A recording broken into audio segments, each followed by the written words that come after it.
We might never learn how life sprang into being on a tiny planet in an endless universe.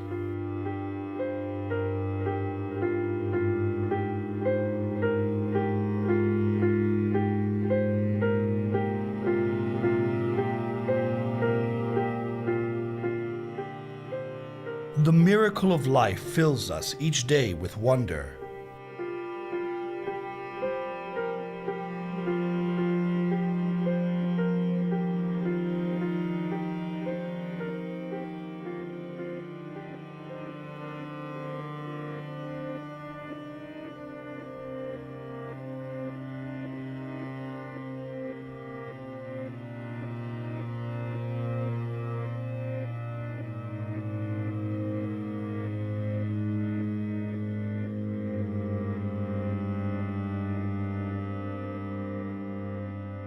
On the premise that during a walk in nature we are able to give ourselves to this wonderment, we might realize, say in a hidden corner of Northern Hungary's Börzsöny mountains, that we as civilized beings have arrived home at last.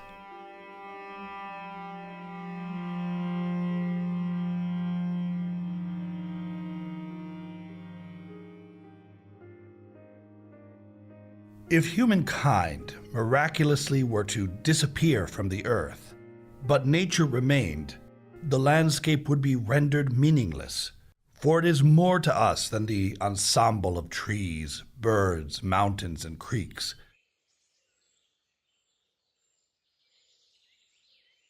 Our emotions infuse it with meaning.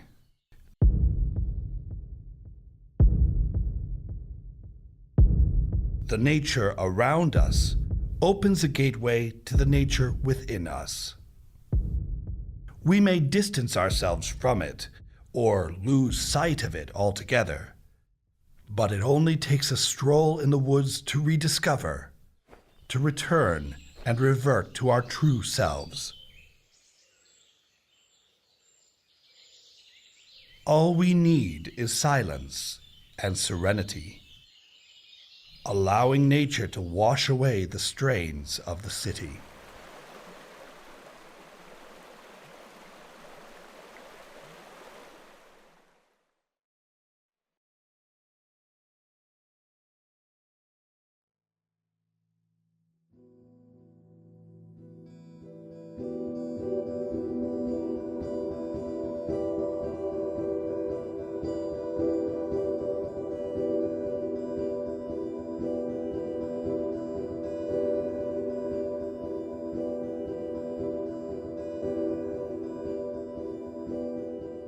Trying times have befallen the denizens of the forest.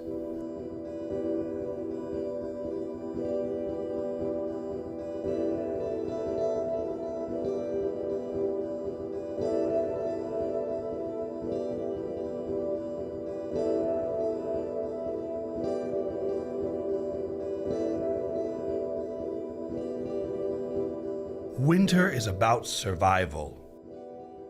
The forest becomes translucent, covered in white.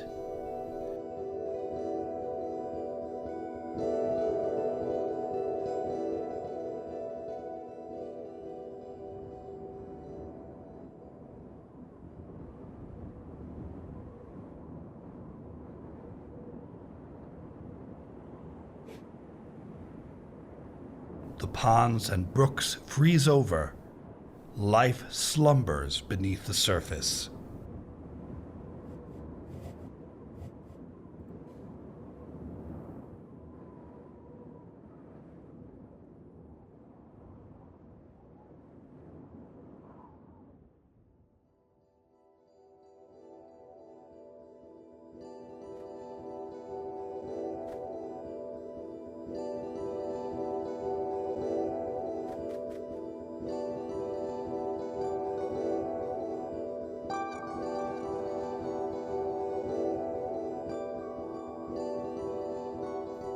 During these months of immense silence, the mountain range transforms into a magical landscape.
A slow thaw begins, and finally, the snow melts from the hills.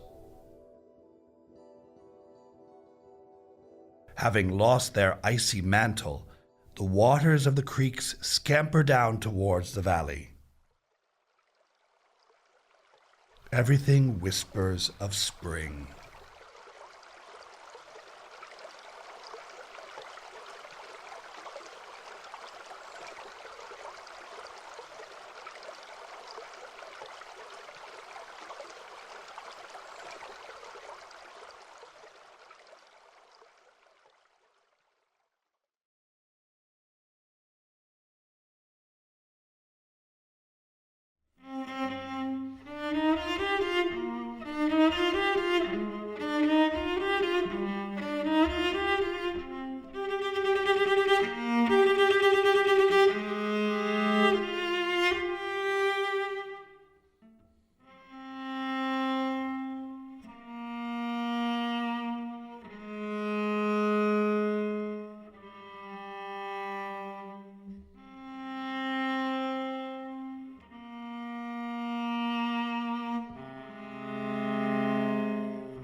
The turbulent flow of mountain waters occasionally tumble to a halt to form smaller or bigger ponds.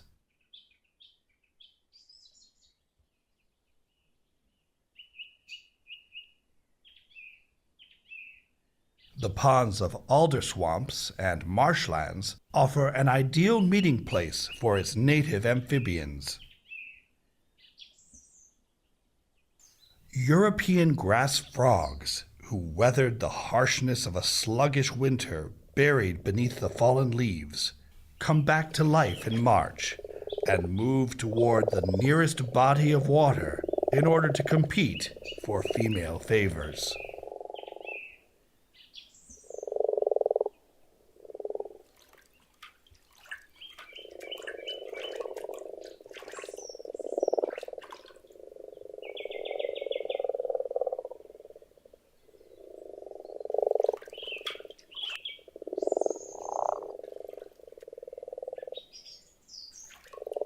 Amid the courtship and manly shouldering, a note of caution never hurts. The black stork, recently returned, watches hungrily after its long flight from Africa. The venue of the frog parade becomes deserted very quickly.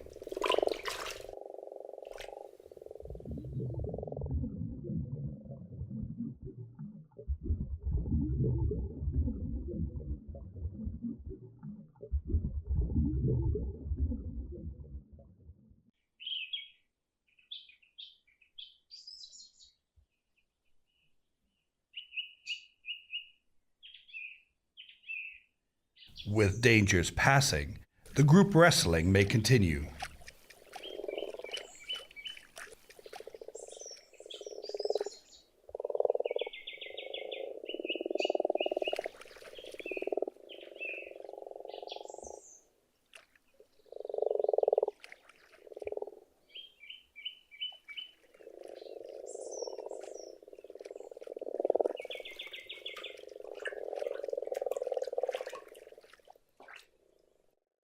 The early spring nights are still cold, however. Often the pond of the grass frogs freezes during the night, and the frog eggs freeze with it.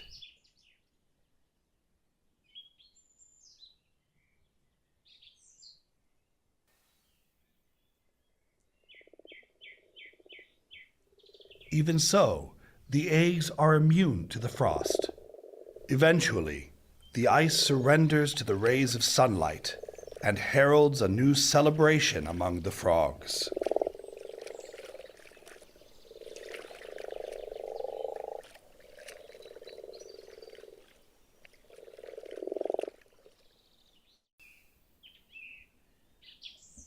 At the rimland of these mid-sized mountains, on rock walls and ledges of abandoned quarries, nests a raptor, dreaded by all animals up to rabbit size.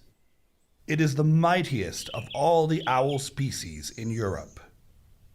When night falls, no bird or rodent or hedgehog can hide from the huge, bright orange-yellow eyes.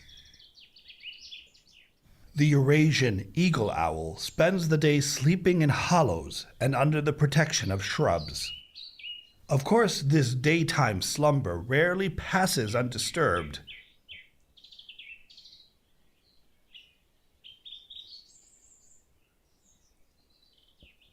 The curious jay merely attempts to take a look at the arch-enemy, then moves on. A few herbivores choose to rest above the owl's nest over the rim.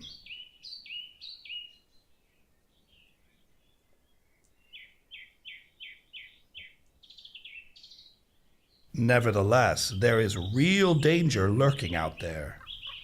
The nesting pair of eagle owls has caught the eye of the ever-watchful ravens.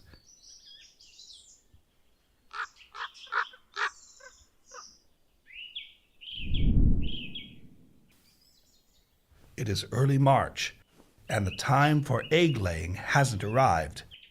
But the distinction is lost on these giant crow-like birds. They hunger for eggs. They begin pestering and harassing the owls. First, they challenge the male.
Then they discover the female under the bush. She is significantly larger and more formidable than the male, but even this won't shield her from the nuisance of the bold ravens.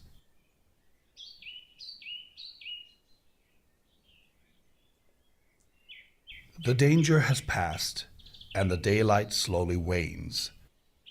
It is now dinner time. The female emerges from the shrub.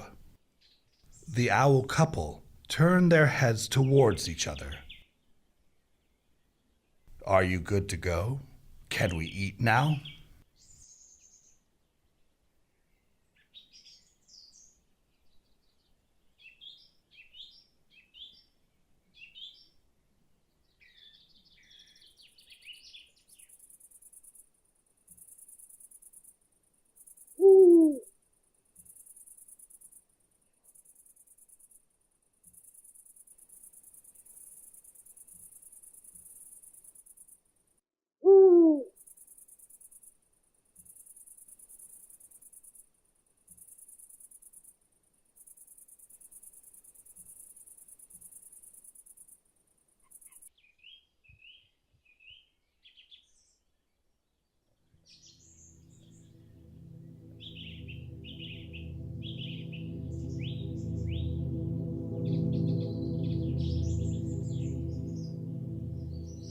In April, the leaf cover ruffles here and there around the myriad of ponds.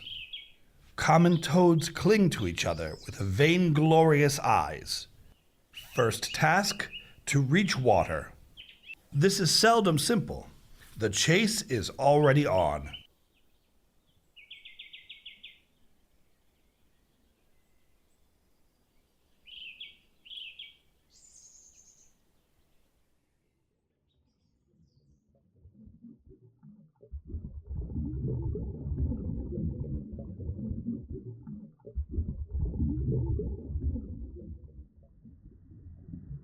The males need to fight for their chance to participate in the unending cycle of life.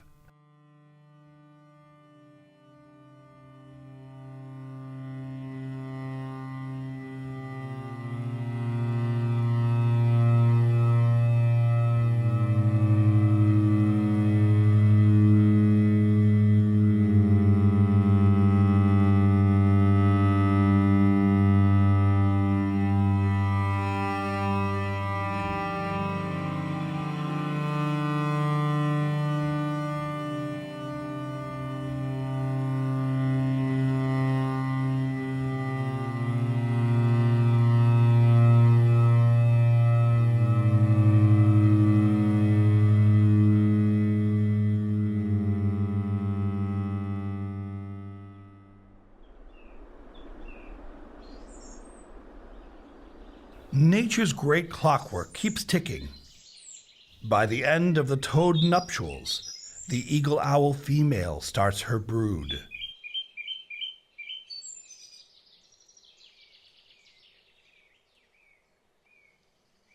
The owlets are growing rapidly.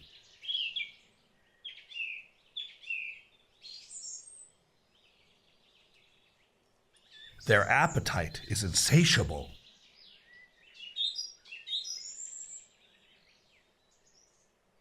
Once they are a few weeks old, their mother only stays with them during the night.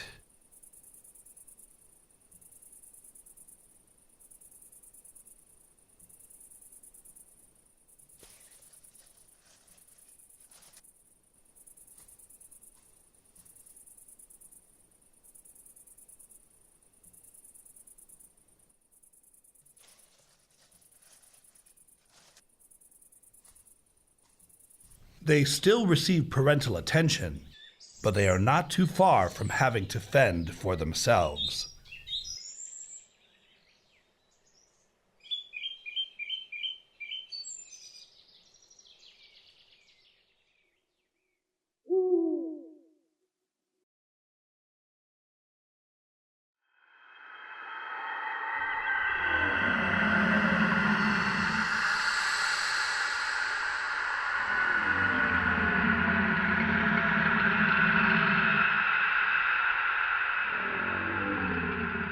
As in other forests of the world, mythic creatures have gone extinct from the forests of the North Hungarian mountains.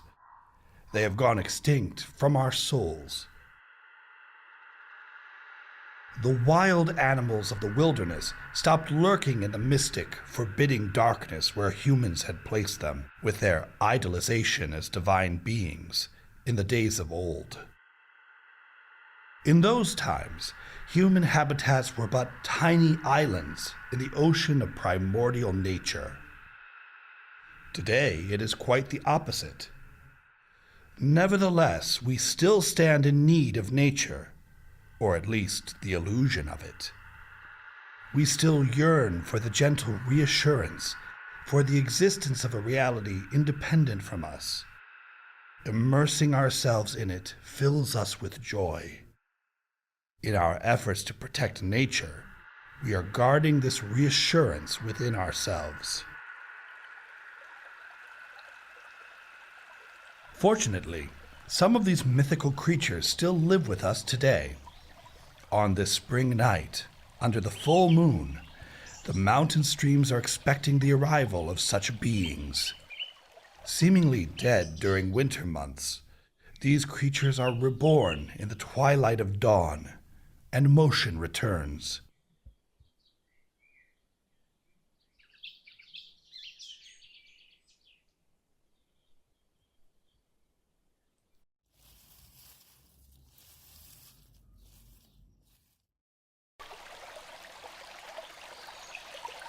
The spotted salamander was considered a symbol of the spirit of fire and eternal life.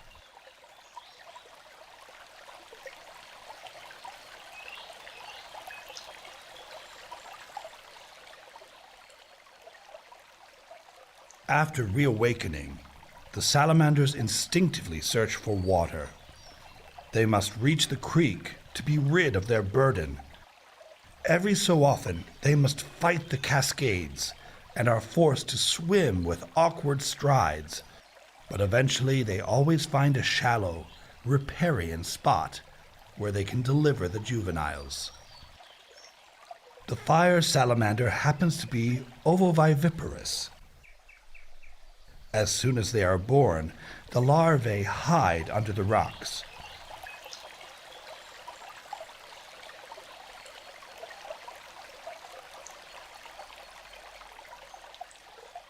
Daylight has arrived.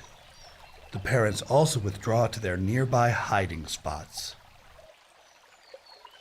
Their task is done.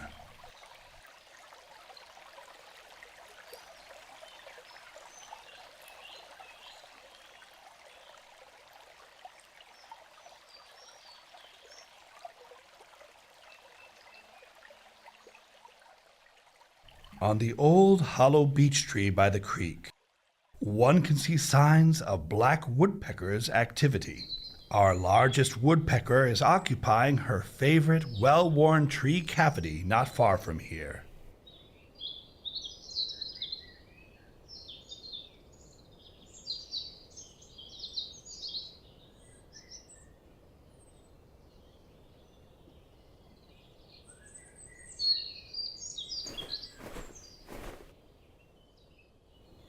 The seldom seen white-backed woodpecker also nests nearby.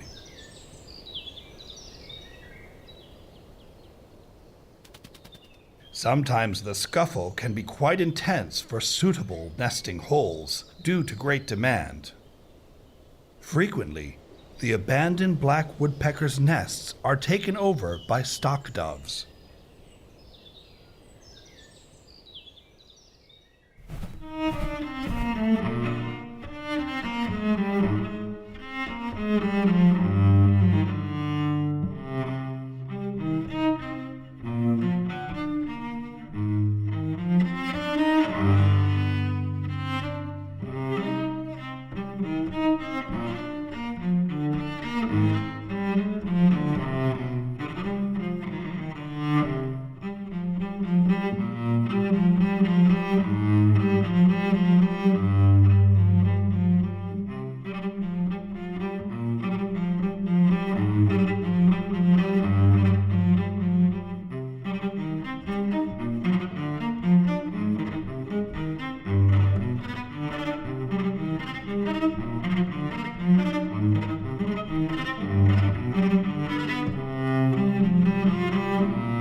A great tit is searching for nest-building material in the leaf cover, as does a pair of hawfinches.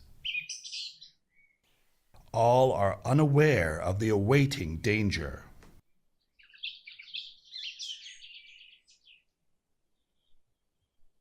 Fox cubs are being raised in a nearby den. Their homestead is only separated from a neighboring fox family's by a rain-washed furrow.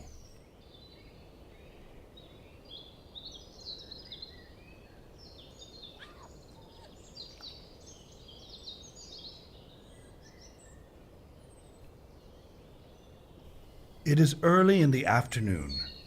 After a midday's nap, the mother fox takes the cubs to the thickets above the fox den to introduce them to their surroundings. But first, she sniffs around carefully.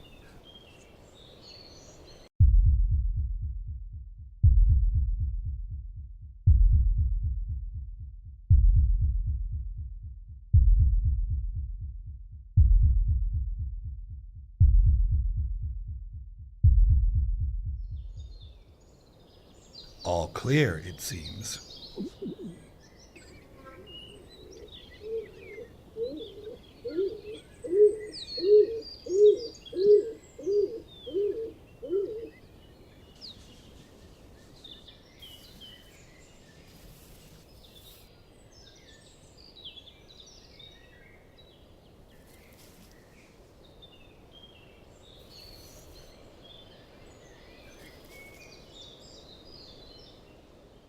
There is always someone who is a bit slow to understand.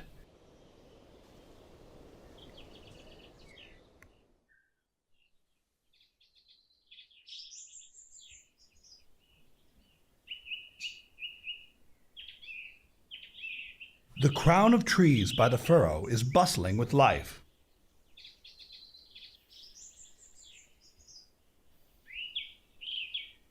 The raven fledglings have left the nest a short time ago.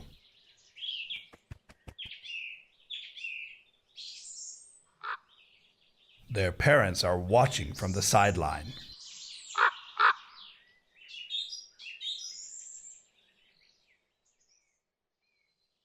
Not far away, Mama Fox is lounging in front of the den.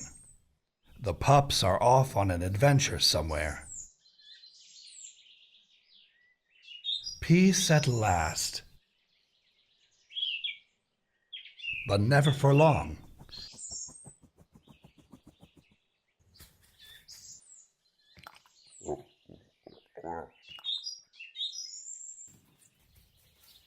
The mindful mother takes off to gather her youngsters.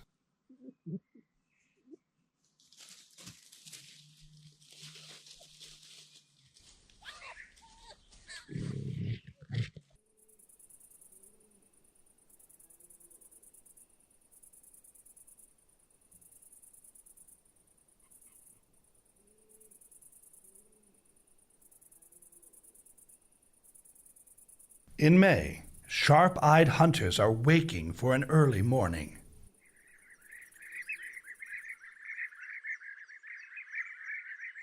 They arrived recently after wintering far away.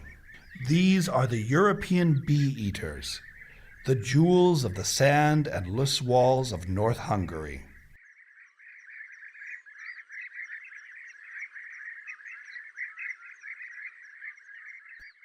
They specialize in preying upon flying insects. This violet carpenter bee, however, has somehow avoided their radar.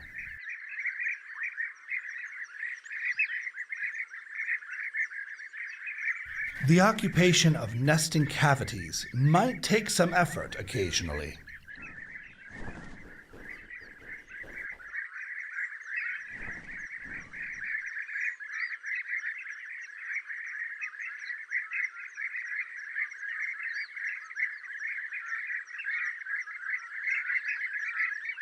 Once in possession of the selected residence, there is still one more thing left to do before egg-laying: the cleanup.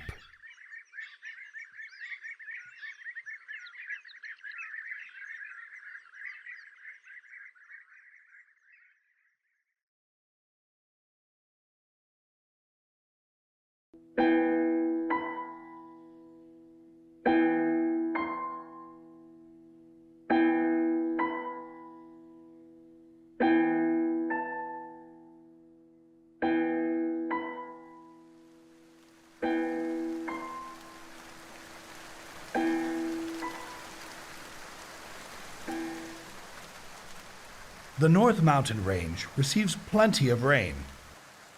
On this June morning, it is covered in mystic haze.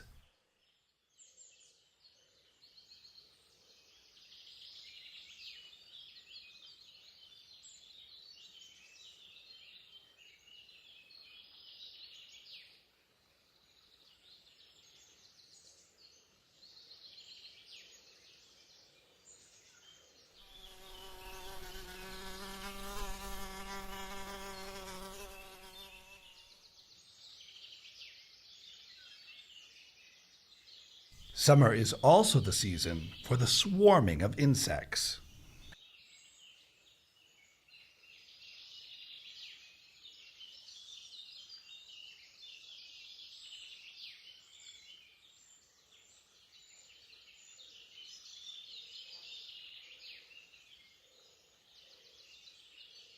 The heraldic animal on the coat of arms of this national park, the impressive alpine longhorn beetle, can be found on decaying beech, hornbeam, and oak trees, as well as forgotten wood piles, with a little luck, of course.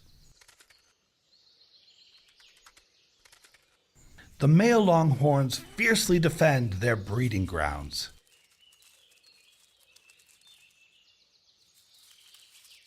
They are up in arms all day on the lookout for an intruder.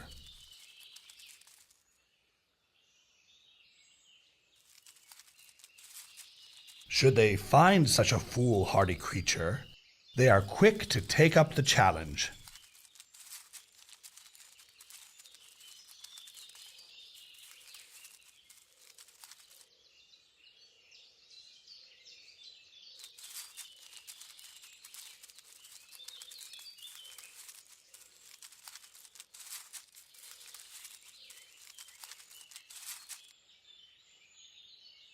The mature females are attracted to these places of rendezvous by the smell of rotting wood. Female longhorns live longer than their male counterparts, who typically perish by the time of egg-laying.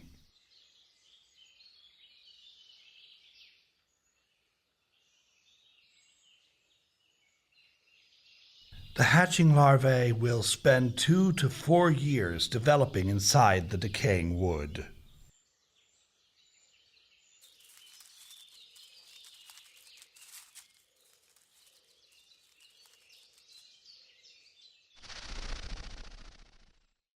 Yet another Goliath of this mountain range is even more severe-looking in appearance. He is armored with an exoskeleton, and his mandibles resemble real antlers. Their larvae spend 5 years inside the wood before transforming into pupae. The brief life of the European stag beetle has mostly run its course after the larval stage. The developed adults only live for a few more weeks.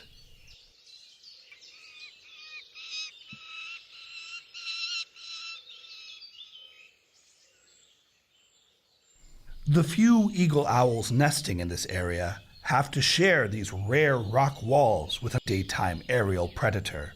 Back in the 50s, the peregrine falcons disappeared from this region, and their mountainous nesting places were taken over by sacar falcons. But the peregrine's fortune has turned in Europe, causing a strong return of this native falcon.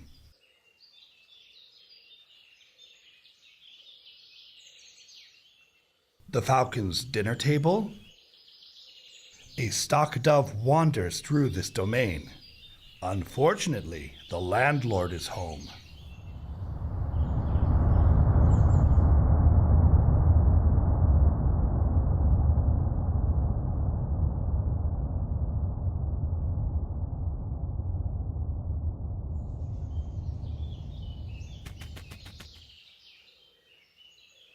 The birds carry the dove to the plucking perch for their fledglings.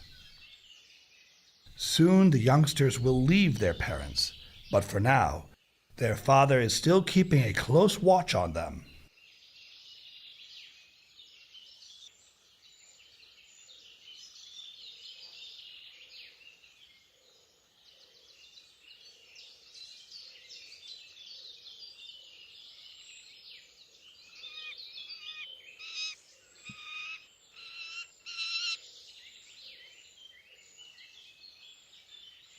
The conservationists are banding the juveniles in order to learn more from the movements of the peregrine falcons.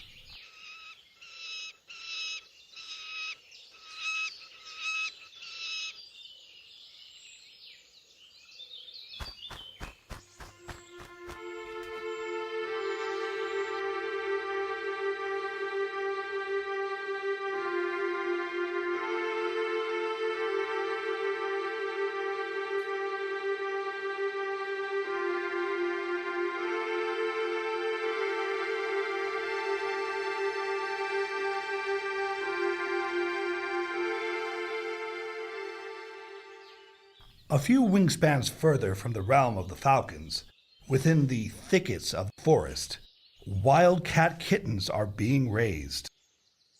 At dusk, they emerge from the tree hole where they were born. They are looking for their mother, yet they cannot help marveling at the world around them.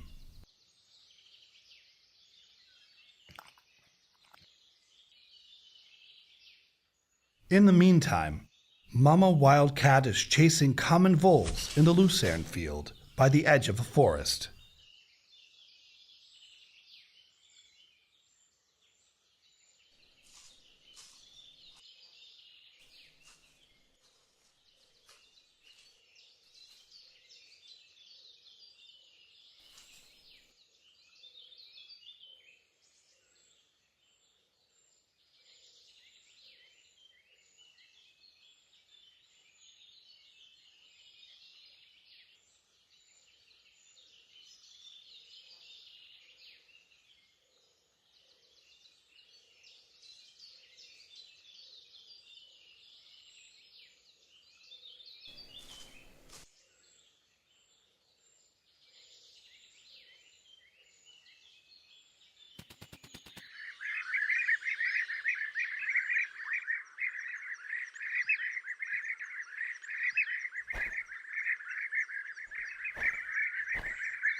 The bee-eater fledglings have slowly reached adulthood.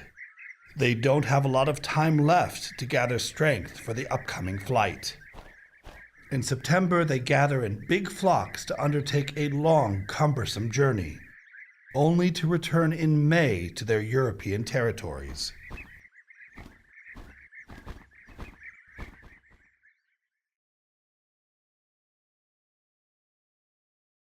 To those that can read the forest and interpret the signs, autumn is nearing. Among these signs is the emergence of the European mantis.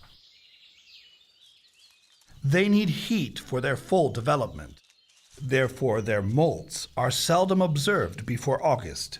This is the time when their mating occurs. During or after the rendezvous, some males turn their backs to the females. This is a fatal mistake for them.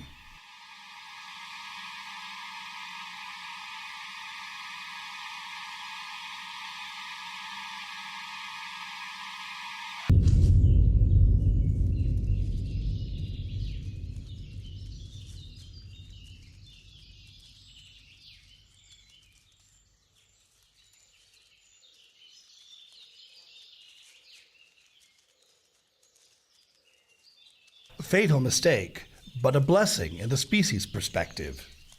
Females need the energy infusion for egg laying.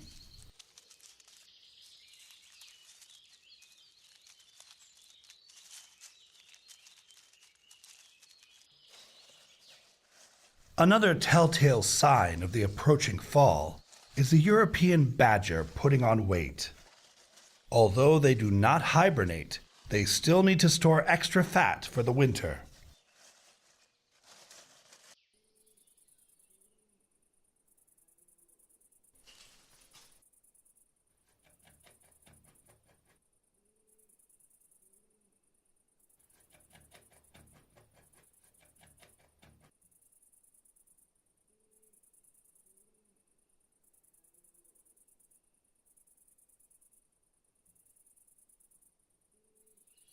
Likewise, the bucks searching for does signals the end of summer.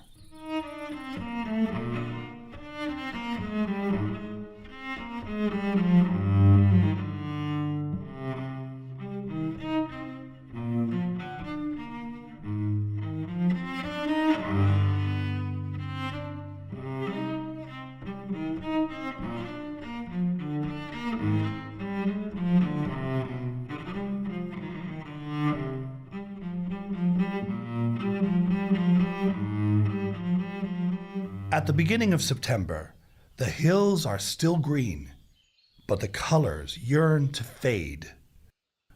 The landscape, ever so imperceptibly, gives way to autumn. The plants and animals unwittingly ebb and flow with the seasons. Humans, however, in our constant search for meaning and cause, become lightheaded by this unending rotation of life to death, season to season. We feel emptiness, which we try to bestow with meaning, plans, and culture. Then one September dawn, we decide to take a walk in the woods.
The Börzsöny, this particular mountain, is filled with stories. These stories interact, intertwine, and embrace each other.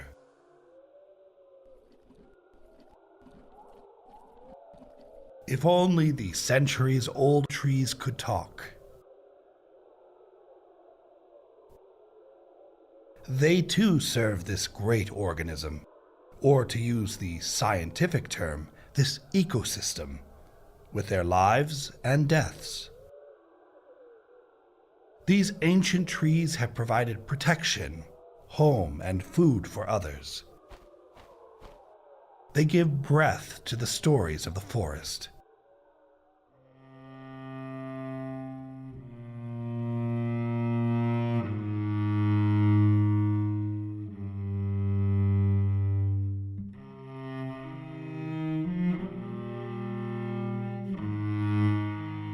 These are the tales of life and death.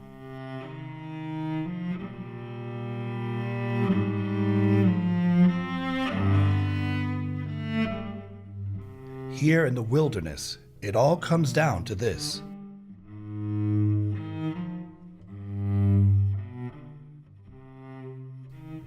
As creatures of the forest, they must ceaselessly be on the lookout for danger. They must always find food in their never-ending struggle to survive the day. Nothing is taken for granted.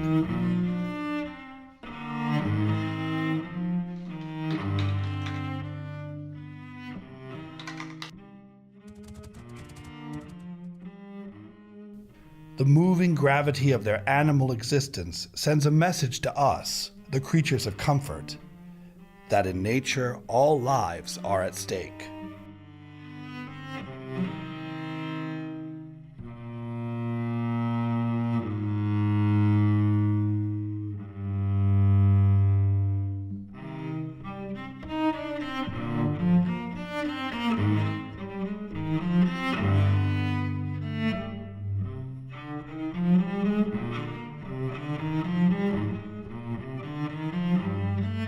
Perhaps the most telling metaphor of life washing against the shores of death unfolds in the fall.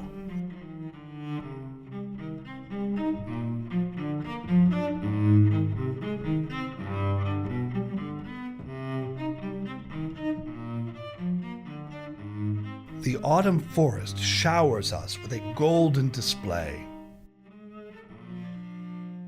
When we open our senses to the forest, it will cast its sheen over our thoughts to illuminate them.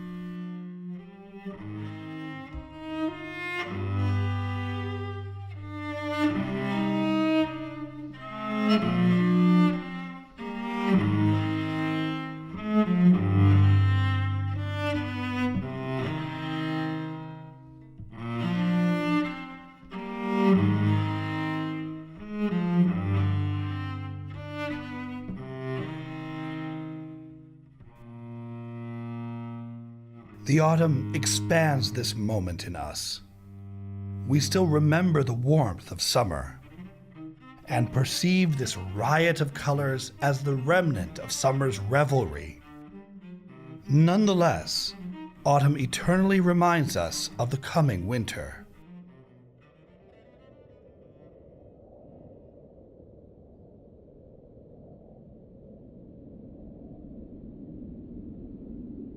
In the autumn, fewer words suffice. But so far, the landscape is not permanently silent. Everything is slowly fading into the infinity of the melancholic, expanding time.